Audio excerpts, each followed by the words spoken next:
जी NDAची meeting दिल्लीत झाली, कारण का विधेयक आलं आणि त्याला थोडीशी पार्श्वभूमी आहे. त्यांनी एक गोष्ट सातत्याने माननीय मुख्यमंत्र्यांनी सांगितली की विरोधी पक्ष हा महिला विरोधी आहे. म्हणजे मला आश्चर्य वाटलं की माननीय मुख्यमंत्र्यांकडून माझा थोडासा अटॅक जरी असेल तरी तो वेगळ्या पद्धतीने करावा, कारण ह्या देशामध्ये पहिल्यांदा महिलांना आरक्षण देणारं राज्य म्हणजे तुमचा आणि माझा महाराष्ट्र आहे एक. त्यावेळीस माननीय मुख्यमंत्री आदरणीय शरदचंद्र पवार होते. त्यांच्या कॅबिनेटमध्ये आणि त्यावेळीस चर्चेमध्ये अनेक मतभेद झाले, पण आदरणीय पवारसाहेबांनी सगळ्यांची मनधरणी करून सगळ्यांना कन्व्हिन्स करून एक मताने या देशामध्ये महिला आरक्षणाचं बिल आदरणीय पवारसाहेबांनी आणलं आणि इम्प्लिमेंट देखील केलं. मागच्या आठवड्यामध्ये या बऱ्याचशा भारतीय जनता पक्षाच्या त्यांच्या आणि मित्रपक्षाच्या अनेक महिला आपल्या लॉबीमध्ये भेटल्या, कारण का त्या बॅल्कनीमध्ये ही सगळी प्रक्रिया बघायला आल्या होत्या. आणि त्यातली प्रत्येक महिला मला म्हणाली की आम्ही आदरणीय पवारसाहेबांचे मनपूर्वक आभार मानतो की त्यांच्यामुळे आम्हाला संधी मिळाली, आम्ही निर्णय प्रक्रियेत आलो. हा पहिला मुद्दा.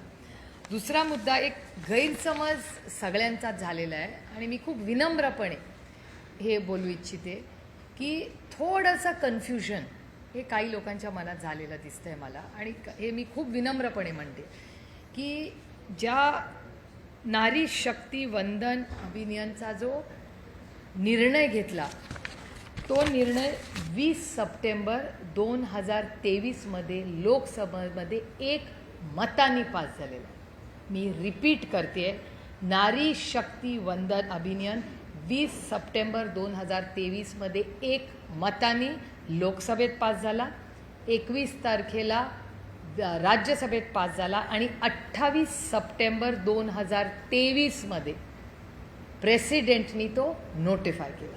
म्हणजे नारी शक्ती वंदन अभियान हे बिल युनॅनिमसली एक मताने पार्लमेंटनी पास केलेलं आहे.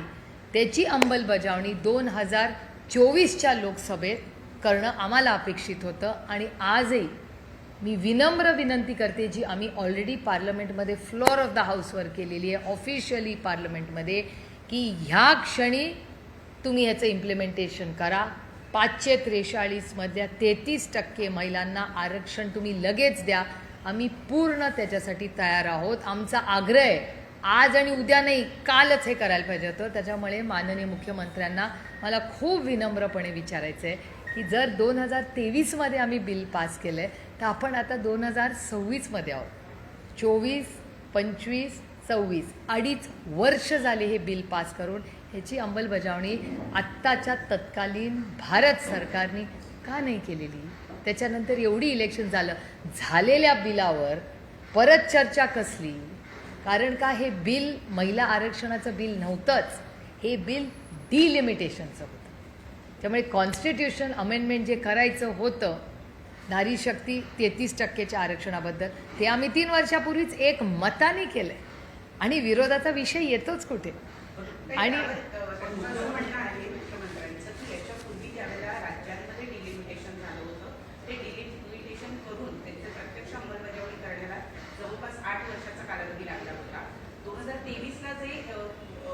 विधेयक पास झालं, सर्वानुमते पास झालेलं होतं, त्याच्या इम्प्लिमेंटेशनसाठी बराच कालावधी लागणार होता आणि त्यावेळेलाच डिलिमिटेशन सुद्धा करण्यात येईल किंवा जनगणना झाल्यावर हे लागू होईल हे त्यावेळेला 2023ला सांगितलं गेलेलं होतं. मग आता विरोध का करतायत? विरोध नाही. 2 गोष्टी आहेत. माननीय मुख्यमंत्री त्या डिबेटमध्ये नव्हते, कारण का ते राज्यात होते. आम्ही पार्लमेंटमधल्या डिबेट्सची मी माहिती सांगते तुम्हाला, कारण 2-3 गोष्टी आणि त्यात झालेले बदल तुम्हाला सांगते. ही क्रोनॉलॉजी तुम्हाला माहिती असली पाहिजे. त्यावेळेस असं ठरलं होतं की डिलिमिटेशन आणि सेन्सस ह्या दोन्ही गोष्टी याची चर्चा त्या बिलामध्ये आहे. पण सेन्सेस कुठला? तो येईल तो सेन्सेस ना. मग भारत सरकारने शब्द दिला होता ती सेन्सेस करणार. त्याच्यानंतर मागणी झाली की जातीय जनगणना करा, हा शब्द केला आणि जातीय जनगणना सुरू झाला पाहिजे. गेल्या 3 माझी स्वतःची बजेटमधली भाषणं काढून बघा त्याच्यात कास्ट सेन्सससाठी, जातीय जनगणनेसाठी तुम्ही पैसे दिलेले नाहीत, हे मी वारंवार केंद्र सरकारच्या बजेटच्या भाषणामध्ये बोलते. मग मला सांगा, जर तुमचं सरकार गेले 12 वर्ष आहे, मागणी झालेली आहे, तुम्ही कास्ट सेन्सससाठी हो म्हणलेला आहात, मग सेन्सस वेळेवर सुरू केलं का नाही? तुम्हाला जर माहिती होतं की महिला आरक्षण, डिलिमिटेशन या सगळ्या गोष्टी, कास्ट सेन्सस आपल्याला टाईम बाउंड मॅनरमध्ये करायचं, एवढं मोठं तंत्रज्ञान आणि यंत्रणा आहे, जर आधारसारखा मोठा कार्यक्रम हा देश घडवू शकतो, तर मग ह्या सगळ्या गोष्टी का नाही भारत सरकार करू शकत? कारण का त्याची इच्छाशक्तीच नव्हती करण्याची. दुसरी एक गोष्ट मला तुम्हाला सांगितली पाहिजे की जेव्हा आता ही एक गोष्ट वारंवार चर्चेत येते, माननीय मुख्यमंत्री म्हणाले की नाही मला माहिती नाही, पण आम्हाला जेव्हा मागच्या सेशनमध्ये, एक तर ह्या सेशनचं टायमिंगची गरज काय, म्हणजे सगळी 4 राज्यात इलेक्शन चाललं होतं, तातडीने सगळे कामं सोडून त्या सेशनसाठी गेले, क्या पाया? राज्यसभाचं 3 दिवस उगत चालली. एखाद्या दिवस आम्ही पेट्रोल डिझेलचा भाव वाढला, सिलेंडरचा भाव वाढला आणि आंदोलन केलं, तर आम्हाला चेअरवरनं सांगण्यात येतं करोडो रुपयाचं नुकसान होतंय, कशाला तुम्ही पैसे वाया घालवताय? हाच प्रश्न आज मला भारत सरकारला विचारायचा आहे की 3 दिवस राज्यसभा चालली, 3 दिवस लोकसभा चालली, क्या पाया? काय गरज होती करोडो रुपयाचा चुराडा करायची? त्याच्याऐवजी आज वेस्ट एशियामध्ये जो क्रायसिस चालला आहे त्याच्यावर का नाही स्टेटमेंट भारत सरकारने केलं? सिलेंडरचे जे इश्यूज तुमच्या सगळ्या चॅनलवर चालतात, महागाई वाढली आहे, बेरोजगारी वाढली आहे, महिलात ज्या होणारे महाराष्ट्राचे अत्याचार वाढले, महिलाच्यावर अत्याचार वाढल्यानंतर आज अनेक गोष्टी आहेत. सगळीकडे विशाखा कमिटी आहे का, हा एक पहिला मुद्दा महाराष्ट्रात आज अतिशय महत्त्वाचा आहे. महिला कमिशन, तुम्हीच आत्ता म्हणल्या की दिल्लीवरनं महिला कमिशनच्या महिला आज आल्या होत्या, मग महाराष्ट्रात महिला कमिशनला आहे का कोणी? आता ती जागा रिक्त आहे, म्हणजे विशाखा कमिटी सगळ्या झाल्या आहेत का माहिती नाही. आज महिला आयोगाला अध्यक्ष महाराष्ट्रात आहे का, देशाच्या आल्या होत्या, आनंदाची गोष्ट आहे, पण महाराष्ट्राला स्वतःची नको का एक महिला आयोग? एवढं जर महिलांचे अत्याचार वाढत असतील, महिला पोलीस ह्यांच्यासाठी तुम्ही काही वेगळं करताय का? त्याचं पेट्रोलिंग वाढवताय का? त्यांच्यासाठी त्यामध्ये गुलाबी गाड्या आल्या होत्या, त्या तुम्हाला कुठे दिसतात का हो? मला तरी दिसत नाहीत कुठे. केवढा गाजावाजा करून इलेक्शनच्या आधी एवढ्या त्या गुलाबी गाड्या, आम्ही पण गेलो तो फ्लॅग ऑफ बघायला, आम्हाला अभिमान आहे. ठीक आहे ना, विरोधात असलो म्हणून चांगल्याला चांगलं म्हणावं. जेव्हा माननीय मुख्यमंत्री चांगल्या गोष्टी करतात आम्ही करतो ना कौतुक, ही लोकशाही आहे. पत्रकार परिषदेवर एक महत्त्वाचा मुद्दा आहे, त्यांनी युपीएला एक दाखला देत असं म्हटलेलं आहे, 29ला महिला आरक्षण लागू झालं असतं, मात्र डिलिमिटेशन लागू झालं नसतं. माझं म्हणणं आहे की डिलिमिटेशनचा आणि महिला आरक्षणाचा संबंध काय? नाही, त्यांचं असं म्हणणं आहे की विरोध तुम्ही केला, 29ला लागू होणार म्हणून. ते जुना दाखला देत म्हणतात लागू होणार. माझा आदरणीय माननीय मुख्यमंत्र्यांना एक विनम्र प्रश्न आहे की डिलिमिटेशनचा आणि महिला आरक्षणाचा संबंध काय? काय संबंध मला सांगा ना. तुम्ही एक विधेयक आणलं महिलांना आरक्षणाचं, 543 करून टाका, आत्तापर्यंत झालं असतं. मग मला कळलं असतं की माझा मतदारसंघ आरक्षित आहे का नाही, बारामती लोकसभा महिला आरक्षित आहे का नाही, आत्तापर्यंत कळलं असतं ना. डिलिमिटेशनमध्ये तुम्ही का घालताय? तुम्ही 543चा निर्णय तत्कालीन का? कोणी थांबवलं या सरकारला? आमची तयारी आहे. आणखीन एक थोडंसं क्रोनॉलॉजीमध्ये तुम्हाला परत मागे नेते. आम्हाला जेव्हा बोलवण्यात आलं तेव्हा आम्हाला सांगण्यात आलं की 50% सीट्स आम्ही प्रत्येक राज्यात वाढवणार. मग त्याचं काय झालं? ते बिलात का नाही आलं? एवढं तुम्ही सेशन बोलवलं, सेशनच्या आधी अनेक गोष्टी आम्हाला सांगण्यात आल्या, मग त्या का नाही बिलात आल्या? एवढं सेशन बोलवलं, त्याच्या आधी मीटिंग्स घेतल्या सगळ्या विरोधी पक्षाबरोबर. इथे एक वेस्ट एशियामध्ये क्रायसिस चाललंय, तुमच्या सगळ्या चॅनल्सवर रोज दाखवत आहेत की आपल्याच एका बोटीवर अटॅक झाला, आपले लोक जगभरात अडकले, तिथे बॉम्ब फुटतो. अरे चाललंय का? एकीकडे 4 इलेक्शन चालली आहेत, एकीकडे तेलाचा भाव कुठपर्यंत पोचलाय, गगनाला टेकतो, आणि तुम्ही महिला आरक्षण आणून त्याच्यात प्लॅनिंग पण नाही, न डिलिमिटेशन न कास्ट सेन्सिस, ह्याच्यावर कुठली चर्चा नाही. अखिलेश यादवजी जेव्हा ओबीसीची मागणी केली, कुठे उत्तर होतं भारत सरकारकडे? उत्तरच नव्हतं. प्रियांका गांधी बोलल्या, अखिलेश यादव बोलले, डिम्पल यादव बोलले, अमोल दादा बोलले, आपले भास्कर सर बोलले, बगरे सर, कुठे होती यांची सगळ्यांची उत्तरं? ते 5 राज्यांमध्ये निवडणूक आहे, बरोबर जसं तुम्ही म्हणताय की ते टायमिंग यांनी साधलं. नाही कसा क्या पाया? माझा प्रश्न पुढचा आहे. प्रश्न असा आहे की आता हे विधेयक जेव्हा पडलेलं आहे, तर आता विरोधकांची प्रतिमा या 5 राज्यांमध्ये महिला विरोधी करण्यामध्ये म्हणजे त्यांनी जे जाळं रचलं त्या जाळ्यामध्ये विरोधक आयते सापडले असं तुम्हाला नाही का वाटतं? अजिबात मला वाटत नाही, कारण का आमचा महिला आरक्षणाला विरोधच नाही आहे. ते बिल पास झालेलं आहे. तुम्ही काय प्रश्न विचारताय माहिती आहे का, की मी 12वीला आहे आणि तुम्ही मला सांगताय ताई तुमच्या तुम्ही 10वीच्या परीक्षेला बसले नाही. अहो मी 12वीला कशी पोचले असते जर 10वीची परीक्षा दिली नसती तर. पण ह्या सगळ्या- महिला आरक्षणाचं बिल पास झालेलं आहे. महिला आरक्षणाचं बिल 2023 मध्ये पास एक मताने झालेलं आहे. म्हणजे मी 10वी पास झाल्याशिवाय मी 12वीत कशी जाईन असं मी अजिबात म्हणत नाही. ओपन चॅलेंज असं मी म्हणत नाही. डिबेटचं- माझी तयारी आहे. माननीय मुख्यमंत्री म्हणतील ती जागा, माननीय मुख्यमंत्री म्हणतील ती वेळ, कारण का ते माझ्यापेक्षा जास्त व्यस्त आहेत.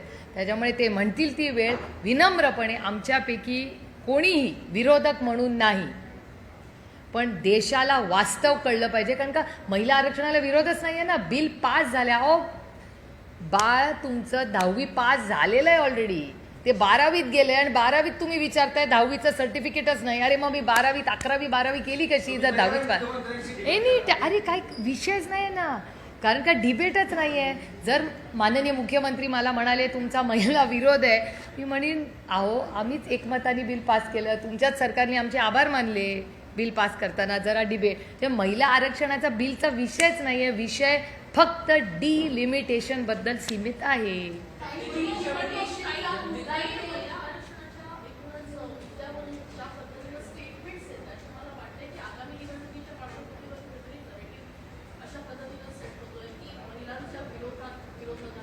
कशी आहे महिला विरोधात सांगा ना मला. अरे नाही कुठलं काय, एवढं जर असतं तर विधेयक पडलं असतं का? एवढी तयारी का नाही केली मग सरकारने? त्यांच्या अलायन्सला विचारा ना, मला कशाला. आणि ऑन रेकॉर्ड नका विचारू, ऑफ रेकॉर्ड विचार. ऑन रेकॉर्ड बोललं ते एजन्सीज एकदम ऍक्टिव्ह होती.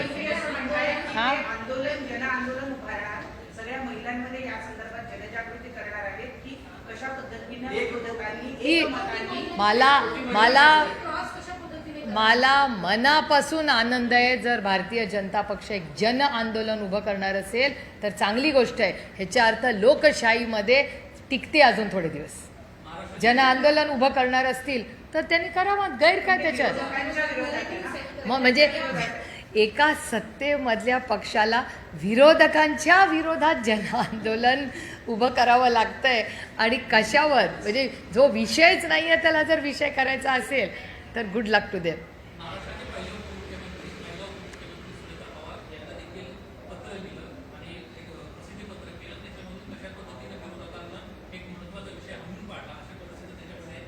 हो ही लोकशाही आहे, प्रत्येकाला काय पण बोलायचा अधिकार आहे. आपण त्या गोष्टीला वास्तवतेपासून दूर असेल तर काय करू शकतं माणूस. म्हणजे मला अजूनही विश्वास बसत नाहीये की जे विधेयक पास झालंय ते मूल 10वी पास झालेलं आहे ऑलरेडी. तुम्ही परत कुठे त्या 10वीच्या परीक्षेला बसवताय? जे पास झाले ते झाले ना. काही डिलिमिटेशनचा जो मुद्दा आहे, जेव्हा तुमचं सरकार होतं महाविकास आघाडीचं, तेव्हा महापालिकेच्या प्रभाग रचनेचा देखील विषय आला होता. तेव्हा भाजपने विरोध केला होता. तुमचं म्हणणं हेच होतं की सेन्सिसच्या आधारे, म्हणजे आता पॉप्युलेशन तर वाढलं आहे तर प्रभाग रचना देखील वाढल्या गेल्या पाहिजे होता. मात्र त्याला भाजपने विरोध केला होता, ज्याने विरोधक होते. आम्हाला भारतीय जनता पक्षाच्या दुटप्पीपणाची सवय झालेली आहे. मी पार्लमेंटमध्ये रोज बघते ते, त्यामुळे मला काही नवीन वाटत नाही. एक दुसरा, तुम्ही हा पुण्याचा विषय काढलाच आहे म्हणून एक सांगते. मला एक सांगा, डिलिमिटेशनबद्दल राष्ट्रवादी काँग्रेस पक्ष, अजित पवार गट यांनी पुण्यामध्ये तुमच्याच चॅनलवर दाखवलेली बातमी आहे की किती विरोध केला होता. दत्ता धनकवडेचं उदाहरण मी तुम्हाला नाव घेऊन देते. दत्ता धनकवडेंच्या वॉर्डमध्ये दत्ता धनकवडेंनी तुमच्या चॅनलवर किती विरोध केला होता डिलिमिटेशनला. पुण्यामध्ये सगळ्यांचं म्हणणं होतं की पाहिजे तसे वॉर्ड ह्यांनी पाहिजे तसे फोडले, त्याला काही नियम कायदा लागू झालेला नाही. सगळे कोर्टात गेले, कुणाला न्याय मिळाला. आणि ही फक्त पुणे म्युन्सिपल कॉर्पोरेशनचं एक उदाहरण मी तुम्हाला देते. अशी राज्यात देशात उदाहरणं आहेत. आणि जर सगळेच लोक विरोधात आहेत, आम्ही चर्चेला बसायला तयार होतो. आजही आमचं म्हणणं आहे आज सेशन बोलवा, आम्ही सगळे कामं सोडून जातो दिल्लीला. 543 मध्ये करून टाका ना अंमलबजावणी. प्रॉब्लेम काय? सभागृहात विरोध झाला. म्हणावं तसं जसं दक्षिणेकडच्या राज्यांनी विरोध केला किंवा स्टॅलिन यांच्यासारख्या नेत्यांनी, तसं महाराष्ट्रामध्ये प्रामुख्यानं तसा विरोध दिसला नाही. सभागृहात झाला नाही त्यांच्याकडे पण त्यांच्याकडे इलेक्शन चालू आहे, माहोलच वेगळा आहे. आपलं. आणि आम्हाला माहिती होतं ना डिलिमिटेशन पासच होणार नाही, आणि महिलांचं बिल आम्ही पास केलंय ना. ते झालं, पण महाराष्ट्रातले प्रादेशिक हो, पण पक्ष रस्त्यावर उतरलेच नाही. काही गरजच नव्हती, काही हो का डिलिमिटेशनला गरज नव्हती, कारण का आम्हाला माहिती होतं आम्ही बिल पाडणार आहे. आम्हाला गॅरंटी होती त्याची. तुमच्या सगळ्या दिल्लीच्या पत्रकारांना विचारा, मी किती दिवस त्यांना सांगते बिल पास होणार नाही, विचारा सगळ्यांना. कारण का नंबर्स जुळूनच येत नव्हते. मी 24 तास आधी महाराष्ट्रातल्या सगळ्या महत्त्वाच्या पत्रकारांना सांगितलं होतं की आजपासून 24 तासांनी बघा हे बिल पास होत नाही. आणि त्याला अनेक कारणं आहेत, आणि भारतीय जनता पक्षातल्याही वरिष्ठ नेत्यांना ती सगळी माहिती आहे. मला काय त्या तुतू मेमेत पडायचं नाही आता, कारण का विषय माझ्यासाठी खूप महत्त्वाचा आहे. मी महिला आरक्षण विरोधकांचे हत्यारे आहात असं वाक्य मुख्यमंत्र्यांनी वापरलं. काय? विरोधक हे महिला आरक्षण विधेयकाचे हत्यारे आहेत. त्यांनी कोटी हा आदरणीय माननीय प्रधानमंत्र्यांचा शब्द आहे. परवा माननीय आदरणीय प्रधानमंत्री हे बोलले, कदाचित तोच कोट माननीय मुख्यमंत्र्यांनी केला असेल. ही लोकशाही आहे यार, दिल बडा रखो. लोकशाहीमध्ये जसं आपल्याला बोलायची ताकद आहे तशी ऐकायची ताकद आम्ही ठेवली पाहिजे. पण माननीय मुख्यमंत्र्यांकडून मला जास्त अपेक्षा होत्या, कारण का ते खूप म्हणजे सुशिक्षित आणि हुशार आणि खूप वाचन करतात ते. त्याच्यामुळे माझी माननीय मुख्यमंत्र्यांकडून अटॅकची अपेक्षा थोडीशी वेगळी होती, कारण महिला विरोधी आम्ही आहोत. किंवा ते दिल्लीवरनं ब्रीफिंग जे सगळ्यांनाच NDAमध्ये दिलेलं आहे त्याच्यात जी नोट असते, कारण का ते एक दिल्लीचं आहे की ते स्वतःचे पक्षाचे लोक आणि मित्रपक्षांना एक टाईप नोट पाठवतात. सगळ्यांची भाषणं त्याच फॉर्मॅटमध्ये आले, एका सुरात, एका स्वरात, एका शब्दात ते सगळे बोलतात. त्यामुळे कदाचित, कारण का मला देवेंद्रजी खूप अभ्यासू नेतृत्व आहे हे मला माहिती आहे. त्याच्यामुळे महिला आरक्षणाचं बिल हे 23मध्ये पास झालं आहे हे देवेंद्रजींना 2000% माहिती आहे. पण कदाचित दिल्लीवरनं जे नोट्स आले असतील, जे प्रेशर आलं असेल की नाही पक्षाची आता हीच लाईन आहे ती चालवा, त्याच्यामुळे कदाचित त्यांच्यावर हे प्रेशर येऊ शकतं. 70 कोटी महिलांचा विश्वासघात केला आणि जो उत्सव तुम्ही साजरा केला तो महात्मा फुलेंच्या विचारांना तिलांजली देणारा होता असं वाक्य आहे. कोणीतरी ड्राफ्ट ठीक आहे ना, ते बघा लोकशाही आहे, आमच्यासाठी लोकशाही, त्याच्यामुळे त्यांचा बोलायचा अधिकार आहे. ते आणखीन एक गोष्ट जी माझ्या फोनवर आली त्याच्यात ते असं म्हणाले की सगळी महत्त्वाची पदं ही काँग्रेस पक्षाने कधीच दिलेली नाही महिलांना, असा एक आरोप झाला असं मला वाटतं प्रेसमध्ये. नाही मी एक लिस्ट तुम्हाला वाचून दाखवते ना. या देशाची पहिली प्रधानमंत्री, prime minister of India Indira Gandhi, महिला. पहिली president of India Mrs Pratibha Patil, Indian National Congress. परत सांगते, prime minister of India first Indira Gandhi, Indian National Congress. President of India first Pratibhatai Patil, Indian National Congress. Lok Sabha speaker पहिली Mrs Meera Kumar, Indian National Congress. पहिली महिला मुख्यमंत्री, Indian National Congress, Sucheta Kripalani. पहिली governor महिला, Sarojini Naidu, Indian National Congress. त्याच्यानंतर senior Congress first president of UN general assembly, Indian National Congress, Vijaya Lakshmi Pandit. Prominent role in Quit India movement, Aruna Asaf Ali, महिला. थांबा, त्याच्यात अजून एक माहिती देते. First women's president, Indian National Congress, Annie Besant. First Indian woman president, Sarojini Naidu. First woman president after Indian independence, महिला, Indira Gandhi, Indian National Congress. Longest serving महिला president एका पक्षाची, Indian National Congress, Sonia Gandhiji. अजून महिलांची नावं पाहिजे. हे सगळे निर्णय प्रक्रियेत डिसिजन मेकिंग, काँग्रेस पार्टी अध्यक्ष, president of India, prime minister of India, speaker of India, मंत्र्या, गव्हर्नर, अजून काय पाहिजे, चीफ मिनिस्टर, UN असेंब्ली. ह्याच्यापेक्षा ह्या देशाच्या एका सशक्त लोकशाहीमध्ये निर्णय प्रक्रियेमध्ये कोण महत्त्वाचे निर्णय असतात हेच तर नेतात ना निर्णय. यात सगळ्या महिला, कुठलं तेव्हा आरक्षणही नव्हतं, या ओपन कॅटेगरीमध्ये इंडियन नॅशनल काँग्रेसने या सगळ्या महिलांना मोठ्या जबाबदाऱ्या, पदं आणि यशस्वीपणे भारताची सेवा या सगळ्या महिलांनी केलेली आहे. मला अभिमान वाटतो तुम्हाला. आत्ता आपण युद्धात आहोत, जग युद्धात आहे. पाकिस्तानचे 2 तुकडे करायची ताकद ही इंडियन नॅशनल काँग्रेसच्या पहिल्या महिला प्रधानमंत्री इंदिरा गांधींनी करून दाखवली. बांगलादेश हा इंदिराजींनीच केला. ही ती महिलांची ताकद आहे. पहिली प्रेसिडेंट ऑफ इंडिया म्हणून देशामध्ये नाही जगामध्ये प्रतिभाताई पाटील महाराष्ट्राची लेक म्हणून तो अभिमान आपल्याला असला पाहिजे. या सगळ्या गोष्टी कदाचित भारतीय जनता पक्षाला सिलेक्टिव्ह ॲम्नेशिया झाला असेल असं होऊ शकतं. त्याच्यात काही गैर नाही. हे राजनीती आहे. एवढ्या सगळ्या गोष्टी चालतात.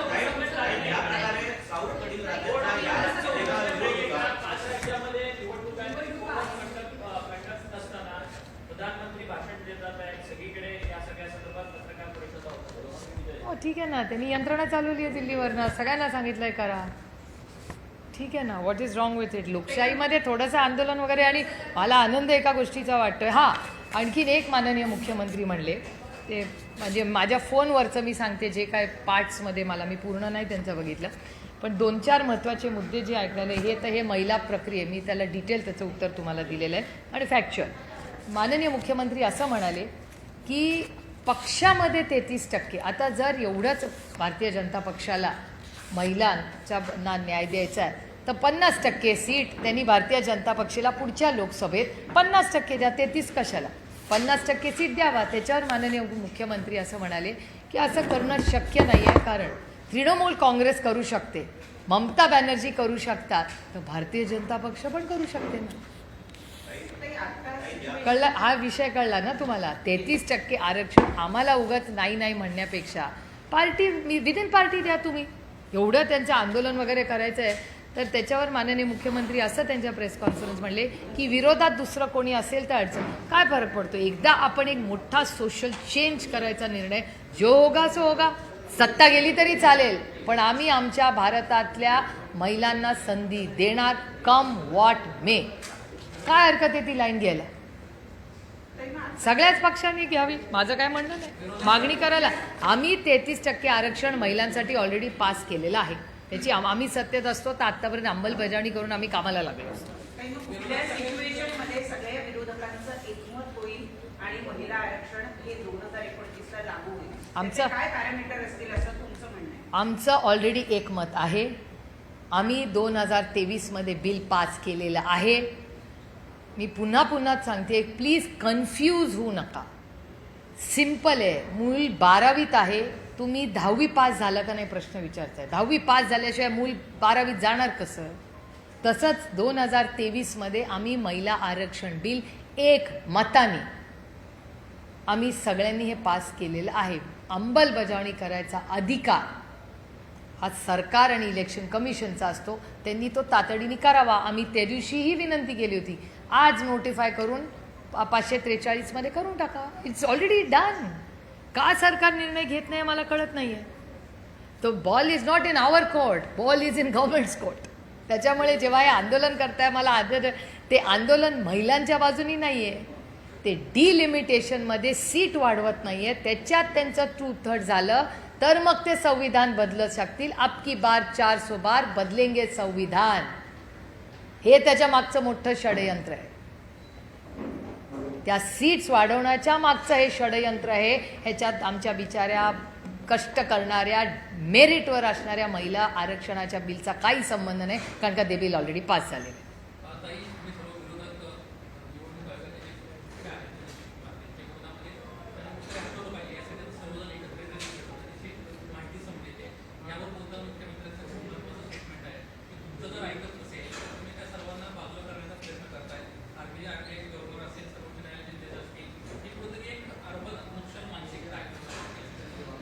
RBIच्या गव्हर्नरचा आणि आम्ही विरोध करायचा संबंध कुठे. कोणी कधी केलाय RBIच्या गव्हर्नरचा.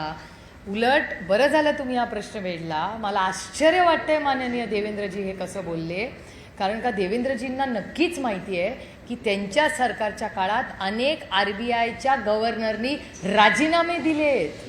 कोणी त्यांना जा म्हणून म्हणलेलं नाही, राजीनामे दिलेत. कारण का पॉलिसी पॅरालिसिस हा आरोप मी करत नाही आहे, हा गव्हर्नरांनी केलेला आहे. त्याच्यामुळे मला आश्चर्य वाटतंय की माननीय मुख्यमंत्री असं कसं म्हणाले, कारण का RBI गव्हर्नर आफ्टर गव्हर्नरांनी राजीनामा या सरकारमध्ये दिला आहे. आम्ही कधी मागितलेला नाही. एक, ज्युडिशरीबद्दल आमच्याकडून कधीही चुकीचं वर्तन झालेलं नाही. आमची एवढीच मागणी की ज्या जजच्या घरामध्ये नोटा सापडल्या, त्याच्यावर या सरकारने काय ॲक्शन घेतली, एवढीच आमची मागणी, जी फक्त आमची नाही आहे, सामान्य जनतेची मागणी आहे ही. आणि तिसरं, तुम्ही जे इलेक्शन कमिशनचं म्हणताय, इलेक्शन कमिशनचा सगळ्यात मोठा विक्टिम महाराष्ट्र आहे. ज्या पद्धतीने 2 पक्ष फोडले, कागदपत्र आमच्या बाजूनी असताना, बाळासाहेब ठाकरे हयात असताना ज्या पक्षाची स्थापना त्यांनी केली, हयात असताना, माझ्यानंतर हा पक्ष उद्धव बाळासाहेब ठाकरे बनणार हे त्यांनी सांगितलेलं असताना, उद्धवजींना त्या पदावर बसून बाळासाहेब जायच्या आधी हा निर्णय झालेला असताना, ज्या पद्धतीने जो पक्ष उद्धवजींकडून काढून घेतला, ती केस मी पाहिली ना. आणि आमचंच बघा ना, आदरणीय पवारसाहेब स्वतः संस्थापक आहेत, सगळे कागदपत्र आमच्या बाजूने आहेत. असं असतानाही राष्ट्रवादी काँग्रेस पक्षाची विभाजनी केली, 2 पक्ष केले. 2 पक्ष करत असताना चिन्ह त्यांना, ज्यांनी पक्षांनी स्थापना केली त्याला रस्त्यावर टाकला, त्याला काय देणार नाही सांगितलं, त्याला कोर्टात उभं केलं, काढून टाकलं. 80 वर्षाच्या माणसाला सांगितलं नाही तुमने कुछ नाही किया, त्यांना पक्षातून काढून टाकलं, त्यांना लीगल नोटिसेस पाठवल्या, त्यांच्याकडून ज्या माणसांनी स्थापन केला पक्ष त्याला हद्दपार केलं. ही कुठली लोकशाही? मग राज ठाकरेंनी केलेलं जास्त योग्य नाही का? त्यांचं नाही पटलं, त्यांनी पक्ष काढला, वेगळी लाईन घेतली, ठीक आहे ना. पण इलेक्शन कमिशनमध्ये आम्हाला न्याय मिळाला का? मला सोडा, ज्या माणसांनी उभं 6 दशकं या महाराष्ट्रात आणि देशात काम केलं, त्या शरद पवारांना इलेक्शन कमिशननी न्याय दिला का? 80व्या वर्षा माणसांनी शून्यातून विश्व उभं केलं. त्यांचा कोण काका मामा आमच्यासारखा नव्हता. ते परिवारवाद नाही आहेत. आम्ही सगळे, दादा आणि मी परिवारवाद आहे. आणि मी दादा असतानाही म्हणायचे की दादा आणि मी परिवारवादचे प्रोडक्ट्स आहोत. पण शरद पवार इज नॉट परिवारवाद. शरद पवारांनी शून्यातून विश्व उभं केलं आणि शून्यातून विश्व उभं केलं आणि त्याच 80 वर्षाच्या योद्ध्याला यांनी पक्षातून काढलं, नोटिसेस पाठवल्या. का नाही आम्ही इलेक्शन कमिशनचा विरोध करणार? आम्हाला न्यायच नाही मिळाला. कारण आम्ही कोर्टात, आजही आमची केस चालली आहे. आमची कुठली व्यक्तीबरोबर लढाई नाही आहे. आज आमच्याकडून पक्ष काढला, उद्या त्यांच्याकडून काढतील. हा अन्याय आमच्यावर झाला तो कुणावर होऊ नये तेवढ्यासाठीच सीमित आमची लढाई.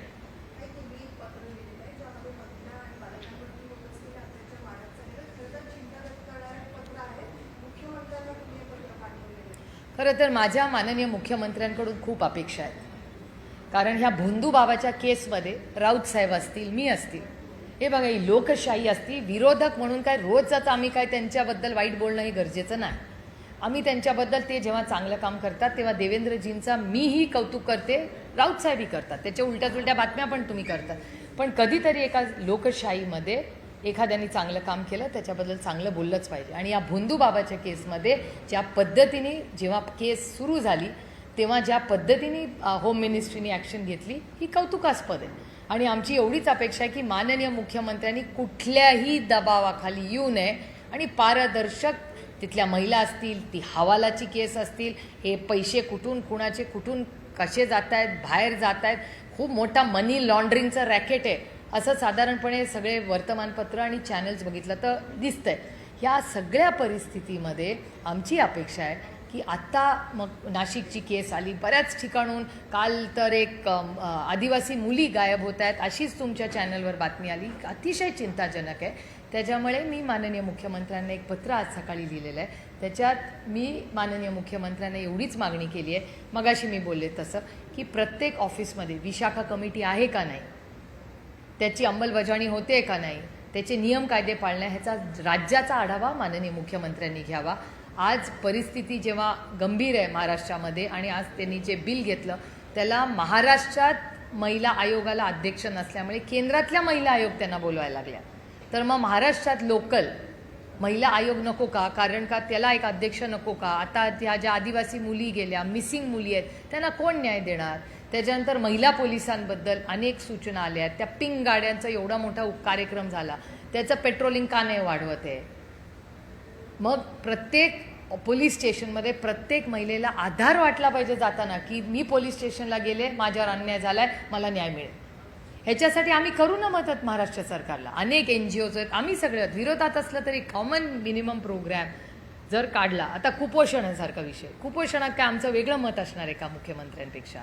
का नाही काही गोष्टींवर आपण एकत्र महाराष्ट्राच्या हितासाठी काम करायचं?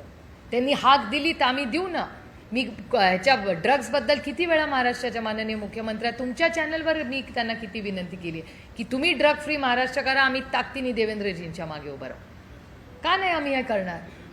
पहिलं मी नेहमी सांगते, पहिला देश, मग राज्य, मग पक्ष आणि मग कुटुंब.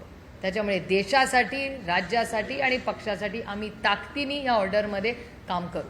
आणि ऑपरेशन सिंदूरमध्ये जेव्हा हल्ला झाला पेहलगाममध्ये, ऑपरेशन सिंदूरला सगळ्यात ताकद पहिली राष्ट्रवादी काँग्रेस पक्ष आणि आदरणीय पवार साहेबांचं स्टेटमेंट होतं की आम्ही देशाबरोबर आहोत.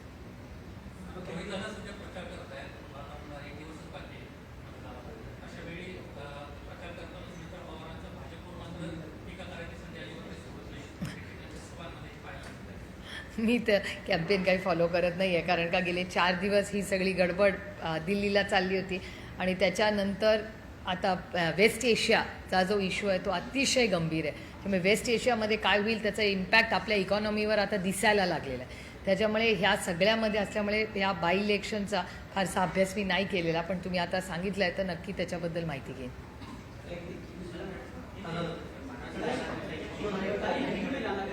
सरकार से महाराष्ट्र के मुख्यमंत्री देवेंद्र फडणवीस जो देश के प्रधानमंत्री नरेंद्र मोदी लगातार विपक्ष को लेकर बुलावा दे रहे हैं कि विपक्ष कहीं ना कहीं महिला आरक्षण को लेकर लोगों को क्या करना है, आपको महिला मंत्री कह रहे हैं. मुझे आश्चर्य लगा क्योंकि महाराष्ट्र के मुख्यमंत्री जी बहुत विद्वान हैं और उनका अनुभव भी बहुत ज़्यादा है. तो मुझे आश्चर्य लगा उनका स्टेटमेंट देख के, क्योंकि महिला विधेयक ये 2023 में पास हो चुका है, उसको सिर्फ इम्प्लीमेंट करना है. ये बिल महिलाओं का नहीं था, ये डिलिमिटेशन का था, क्योंकि महिला आरक्षण का बिल 2023 में पास हो चुका है. वो 24 में भी कर सकते थे आरक्षण, आज भी कर सकते, किसने रोका है? हमने डिबेट में भी कहा कि आज भी आप इम्प्लीमेंटेशन करना चाहते तो हम रात देर तक यहाँ बैठने के लिए तैयार है, चलिए. और हमने तो एक मत में पास किया 2024 में, हम भैया 26 में बैठे हुए. इसका जवाब सरकार को ही पूछना पड़ेगा. नहीं, ओवरऑल उन्होंने जो वायदे हमें पहले किए थे, पिछला जो सेशन हुआ उसमें जो बात हुई थी महिला आरक्षण के बारे में या सीट बढ़ाने के बारे में, वो कुछ बिल में था ही नहीं. तो सरकार कह कुछ रही थी और बिल में कुछ और ही लाया उन्होंने. तो ऐसे कैसे चलेगा? ये देश संविधान से चलता है, किसी के मन मर्जी से नहीं चलता. सर, मुख्यमंत्री लगातार ये लॉजिक दे रहे हैं कि अगर 2023 का रिजर्वेशन बिल लागू किया गया तो 2029 तक सेंसस पूरा नहीं होगा, और इसी कारण 2011 के सेंसस के अनुसार वो बिल अमेंड करना चाह रहे हैं, जिसके विरोध में विपक्ष है. विपक्ष हत्या कर रहा है महिला सहभाग की लोकतंत्र में. देखिए, वो हमारे विरोधक है, उनको तो ये कहना ही पड़ेगा ना. बेचारे मुख्यमंत्री जी क्या कर सकते हैं? वो ये सब दिल्ली में हुआ है, उनको शायद मुख्यमंत्रियों को शायद बताया भी नहीं गया होगा कि दिल्ली में क्या हुआ. उनको शायद पहले बताया नहीं होगा कि डिलिमिटेशन का बिल उसमें डाल रहे, क्योंकि हमें तो नहीं बोला था, क्योंकि हमने तो बिल पास कर चुके. हमने 23 में बिल पास कर चुके. तो इम्प्लीमेंटेशन आज नहीं कल भी कर सकती है सरकार, पहले भी कर सकती थी, 24 में भी कर सकती थी, करना चाहती थी. तो क्यों नहीं किया भारत सरकार ने?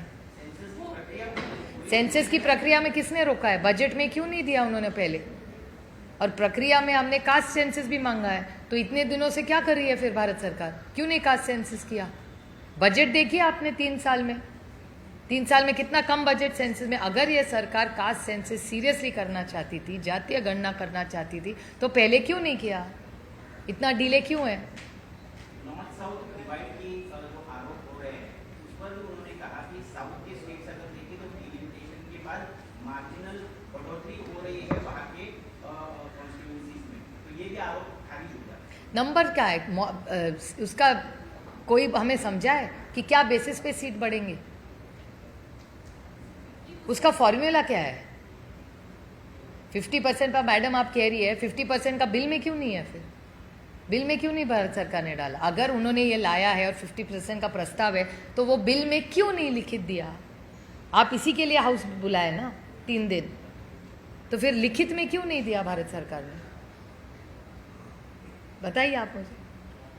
देवेंद्र फडणवीस कह रहे हैं अगर ऑलिम्पिक झूठों का ऑलिम्पिक्स होता है तो सबसे ज्यादा मेडल जीतने का राहुल गांधी विन हुई है, क्योंकि सबसे ज्यादा झूठ राहुल गांधी और विपक्ष लगातार कह रहे हैं. सबसे ईमानदार होने का कोई अगर बिल किसी को ओलंपिक में जीता जाए ना तो वो राहुल गांधी का, और ऐसा जो डरता नहीं है ना वो सबसे बड़े राहुल गांधी है इस देश में। किसी को अच्छा लगे या ना, कि एक चीज़ है कि वो डरते नहीं है किसी से, ना एजेंसी से ना आइस से, पूरे लड़ने के लिए हमेशा तैयार है। तो देश को आपको अच्छा लगे ना लगे, लेकिन एक बात मैं बताती हूँ, इस देश में आप कुछ भी आरोप कर सकते हैं, लेकिन राहुल गांधी पे आप कोई भी करप्शन का आप नहीं लगा सकते। भले आप कुछ भी केसेस, कोई पुराना कुछ निकाल के कुछ भी बोल ले सरकार, कोई मायने नहीं रखता है।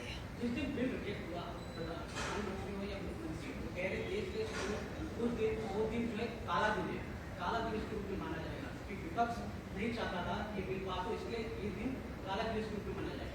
ये कहने के लिए बहुत सारी है। काला दिन कौन सा था इस देश में, मैं आपको गिनवा सकती हूँ। महाराष्ट्र में अभी जो लड़कियों की तस्करी हो रही है ना अभी, वो इस राज्य के लिए काला दिन है। जिस दिन भोंदू बाबा ने हर लड़की को बुला बुला के उसको एक्सप्लॉइट किया ना, वो इस देश के लिए काला दिन है। जिन्होंने उनके गंदे पैसे हवाला में परदेश में भेजे ना, वो इस राज्य के लिए काला दिन है। इसके बारे में कभी किसी ने सोचा है? जिस दिन बॉम्बिंग हुई और सिलेंडर नहीं मिल रहा था बहुत सारे घरों में, उस दिन बच्चे खा नहीं पाए क्योंकि सिलेंडर घर में नहीं पहुंचा, उसको काला दिन कहते हैं।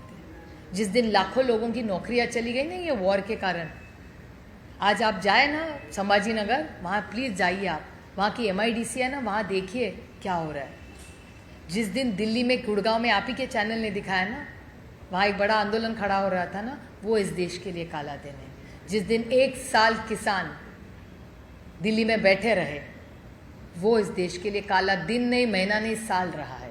फिर सरकार ने यू टर्न किया। ये सब काले दिन है इस देश के, क्योंकि भूल गई है ये सरकार कि हमने महिला आरक्षण का बिल पास कर चुके हैं। मुझे आश्चर्य लग रहा है कि इतने विद्वान हमारे माननीय मुख्यमंत्री है, बहुत पढ़ते हैं, उनको भी अंतरात्मा में पता है कि ये बिल पास हो चुका है, पर बेचारे करे क्या? दिल्ली से इतना प्रेशर होगा कि ऐसा ही सबको बोलना है, एक आवाज़ में बेचारे सब बोल रहे हैं। सबको अंतर में पता है, अंतर मन में उनको पता है ये बिल पास कर सका, इसका इम्प्लीमेंटेशन हो सकता है, सरकार नहीं करना चाहती। एक्चुअली मुझे बोले तो भारतीय जनता पार्टी ही महिला खिलाफ है। वहीं कल से बीजेपी और महायुति के सभी सहयोगी दल सड़क पर उतरकर राज्यव्यापी आंदोलन करने वाले विपक्ष के खिलाफ, क्योंकि ये बिल लागू नहीं किया गया, तो क्या विपक्ष भी इसी तरह का आंदोलन करेगा? नहीं, करने की क्या जरूरत है? जो इम्प्लीमेंट हो गया, मुझे आश्चर्य लग रहा है कि किस बारे का आंदोलन है ये आंदोलन की। मैं तो पहली बार ही देखा है कि सत्ता पक्ष विपक्ष के खिलाफ आंदोलन कर रहा है। एक सशक्त लोकतंत्र में ये भी हो सकता है, अच्छी बात है, करे, क्यों ना करे। पर मुझे सिर्फ बड़ी विनम्रता से उनको कहना है कि महिला आरक्षण का बिल 2023 में पास हो चुका है। आपका बच्चा 10वीं पास हो चुका है, वो अब 12वीं में पहुंच गया है, और आप 12वीं में बच्चा बैठ रहा है, पढ़ रहा है 12वीं का अभ्यास, और आप पूछ रहे 10वीं का आपका रिजल्ट दिखाइए। बच्चा जाएगा कैसा 12वीं में जब 10वीं पास ही नहीं हुआ होगा? तो मुझे आश्चर्य लग रहा है कि भारत सरकार ये लाइन कैसे लग रही है, क्योंकि प्लीज रीड माई लिप्स, नारी क्या बोलते हैं वो बिल को ये लोग, महिला आरक्षण का बिल का, नारी शक्ति वंदन अभियान बिल 20 सितंबर 2023 में एक मत से पार्लियामेंट में, लोकसभा में पास हो चुका है। 21 सितंबर 2023 में राज्यसभा में पास हो चुका है, और 28 सितंबर 2023 में उसको प्रेसिडेंट ऑफ इंडिया ने नोटिफाई किया है। तो 2023, 24, 25, 26, 2.5 साल पहले नारी शक्ति वंदन अभियान एक मत से इस देश में पास हो चुका है, 2.5 साल पहले। लेकिन वही मुख्यमंत्री ये कह रहे हैं कि 2001 में इससे नंबर नहीं था, इसलिए आपने समर्थन किया बिल को, बिल पास है। एक मत से हुआ ना, विरोध तो कर सकते थे ना, किसने रोका था? आप सोचिए, थोड़ा थोड़ा आप क्रोनोलॉजी देखिए। इस देश में पहला आरक्षण कौन से राज्य ने दिया? वो जिस राज्य में आप बैठे ना, महाराष्ट्र ने दिया। कांग्रेस की सरकार थी, और एक मत से वो बिल पास हुआ था। आदरणीय शरद चंद्र पवार राज्य के मुख्यमंत्री थे, तब दो पार्टियां नहीं थी, एक ही कांग्रेस थी। इंडियन नेशनल कांग्रेस की सरकार ने महाराष्ट्र में ये बिल पास किया हुआ है। मुख्यमंत्री देवेंद्र फडणवीस ने ये चैलेंज भी दिया, ओपन चैलेंज, कि कोई भी विपक्ष की महिला मेरे से आके इस बात पे डिबेट करे। महिला क्यों करे, पुरुष भी कर सकते हैं। महिला की इसमें भी क्यों जेंडर में, महिला बोला उन्होंने खासतौर पर, महिला हो या पुरुष, इसमें भी विभाजन करेंगे अभी माननीय मुख्यमंत्री जी। हमारे पार्टी के सब पुरुष को भी चाहते हैं कि महिला आरक्षण मिले, बट अगर मैं बड़ी विनम्रता से कहना चाहती हूँ कि माननीय मुख्यमंत्री जी वो मेरे से ज़्यादा व्यस्त है, वो जहाँ कहेंगे मैं खुद पहुँच जाऊँगी और एक अच्छी चर्चा हो सकती है। जहाँ उनकी अगर कुछ गलतफहमियाँ हो भारत सरकार की के बारे में, तो मैं बड़ी विनम्रता से फैक्चुअल पोजीशन जो हुई है, जो पार्लियामेंट में हुआ है, जो भारतीय जनता पार्टी से मेरी भी बात हुई है, हमें क्या कहा गया, हमें क्या कहा गया और बिल में क्या आया, मैं बड़ी विनम्रता से दिल्ली की सारी बात माननीय मुख्यमंत्री से बड़ी विनम्रता से मैं उनको कभी भी कह सकती हूँ जब उनको टाइम हो। मैम, आपने महाराष्ट्र के मुख्यमंत्री को पत्र लिखा है, पत्र किस विषय को लेकर, क्या आपने मांग की? नहीं, मैंने माननीय मुख्यमंत्री जी को एक पत्र लिखा क्योंकि आज कल रात को और आज सुबह के सारे वर्तमान पत्रों में और चैनल्स पे एक न्यूज़ आ रही है कि महाराष्ट्र में बहुत सारे एरियाज़ हैं, वहाँ मिसिंग लड़कियां हैं और ऊपर से एक बहुत दर्दनाक कहानी है कि ट्राइबल बच्चियां बहुत दिनों से मिसिंग हो रही है। तो वो किडनैपिंग हो रहा है कि क्या हो रहा है, इस मामले में मेरे ख्याल से जो 3-4 हफ्तों से महाराष्ट्र में महिला की सुरक्षितता के बारे में बहुत सारी गलत, जो होना नहीं चाहिए, ऐसी चीज़ें आ रही है। तो मेरी उनसे गुजारिश है कि 3-4 चीज़ें माननीय मुख्यमंत्री जी को हमारी सबकी विनती है कि राजनीति तो चलती रहेगी, राजनीति की बात नहीं है, लेकिन पहले विशाखा कमेटी सारी उसका एक पूरा एक महाराष्ट्र के मुख्यमंत्री ने सबको आदेश देना चाहिए कि हर ऑफिस में, भले वो सरकारी हो या प्राइवेट हो, विशाखा कमेटी होनी चाहिए, उसका इम्प्लीमेंटेशन होना चाहिए और उसको स्ट्रेंथन करना चाहिए। तो मुख्यमंत्री जी अगर हर कलेक्टर्स को टारगेट दे तो ये काम 2-4 दिन में हो सकता है। एक दूसरा, आप माननीय मुख्यमंत्री जी की जो प्रेस कॉन्फ्रेंस थी, वहाँ देश की महिला आयोग की अध्यक्ष आई थी। शायद कारण होगा कि महाराष्ट्र में आज महिला अध्यक्ष नहीं है, कमीशन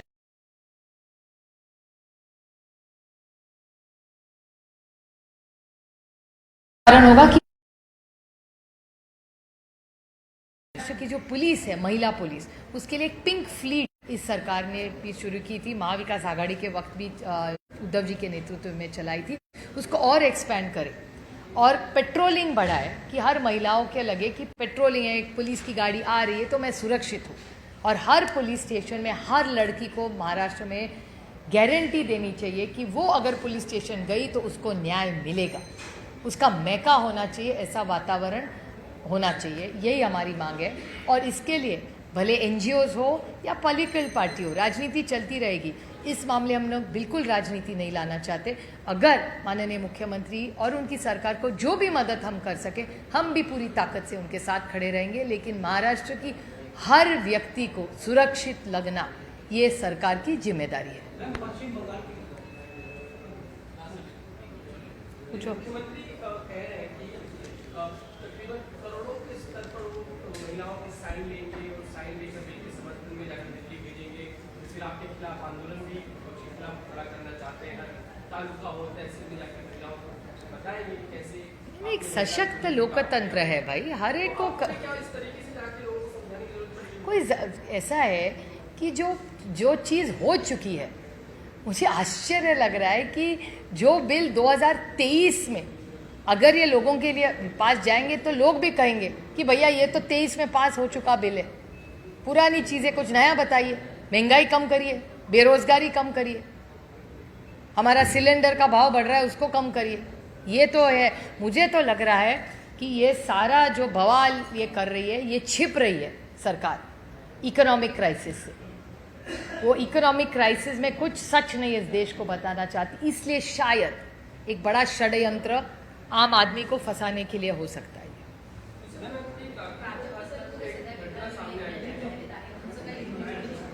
नाही, माझा अनेक दिवस मी प्राजक्त तनपुरेंची अनेक वेळा बोललेले आहे. त्यांच्याशी माझं मागच्या आठवड्यातही बोलणं झालं होतं.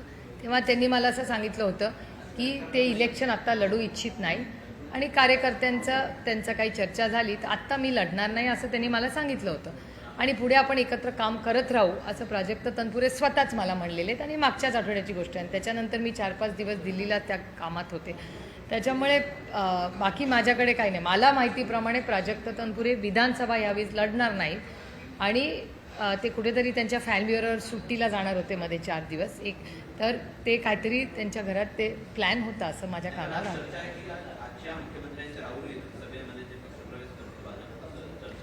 शक्य असेल, मला तरी काही ते बोललेले नाही आहेत तसं. आणि प्राजक्त तनपुरेंबरोबर मी अनेक वर्ष एकत्र काम केलेलं आहे. मागच्या आठवड्यात मी स्वतः त्यांच्याशी बोललेली आहे आणि त्याच्यामुळे त्याची माहिती मला तरी नाही ते जाणार असतील.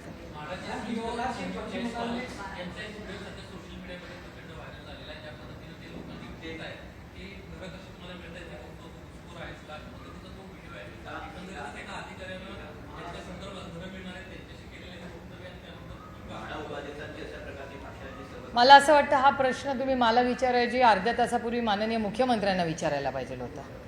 जेव्हा माननीय मुख्यमंत्री 2023च्या गोष्टी तुम्हाला सांगत होते, हा प्रश्न त्यांच्या टीमचा माणूस आहे, त्यांनी याचं उत्तर द्यायला पाहिजे. कारण का हे माननीय मुख्यमंत्र्यांनी, त्याच्यामुळे तुम्ही मला जो प्रश्न विचारला आहे तो मी तुमच्या माध्यमातून माननीय मुख्यमंत्र्यांना विनम्र विनंती करते की असं हे व्हिडिओ एक व्हायरल आलेला आहे तर तुम्ही त्याचं कृपा करून स्पष्टीकरण द्यावं.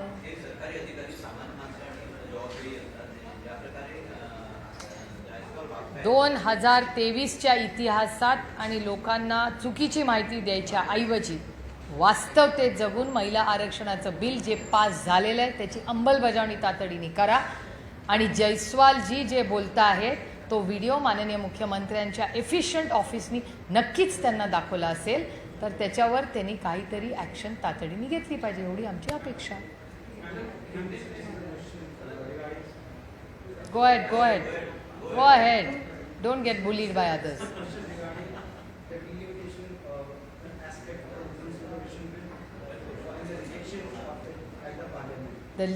The women's bill has nothing to do with the delimitation. These are two separate issues. We have already passed the Mahila Arakshan bill in 2023. It is already passed by Government of India, by the Parliament of India, which is the supreme authority in a democracy. So that bill is already passed. So where's the question? Government can say what they want. What is factual? In a democracy, everybody has a right. It will be interesting to watch a government of time protesting against opposition. This is interesting. This makes us feel good about our vibrant democracy.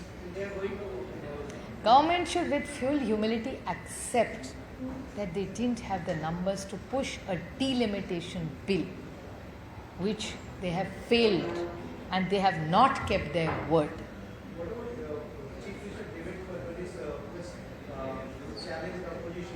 We are happy to debate or discuss. Why debate? We are happy to discuss. We are already finished debating in Parliament. We are happy to tell him maybe he is unaware of the factual situation which happened in Delhi. Maybe he is not fully informed by his team. If given a chance from the party, who would Anybody he wants, a place he wants, a time he wants. With full humility, we will be happy to brief him on what happened in Delhi. apart from that, the last question being from my side is like the party is going to stage a protest against the opposition tomorrow. Your team. Yeah, because it's a false allegation. The bill is passed. Please read my lips. The Mahila Arakshan bill is passed in Indian Parliament on 20th of September 2023 in Lok Sabha. It's passed in Rajya Sabha on 21st of September 2023 and it's notified by the President of India on 28th of September 2023. That is 12 plus 12, 24 plus 6. How much is that? 30 months ago we have passed it. So we have already passed the bill. Now we are talking limited of delimitation. I, with full humility, think that possibility. Bharatiya Janata Party is a very intelligent party. I am so surprised that they are confused between Mahila Arakshan and delimitation. I have written a letter to the Honorable Chief Minister because crime against women has gone up and it's very, very alarming. The number of missing women in Maharashtra is escalating. Tribal girls there's a huge exploitation. So I think it's very alarming and the Chief Minister of Maharashtra needs to step in.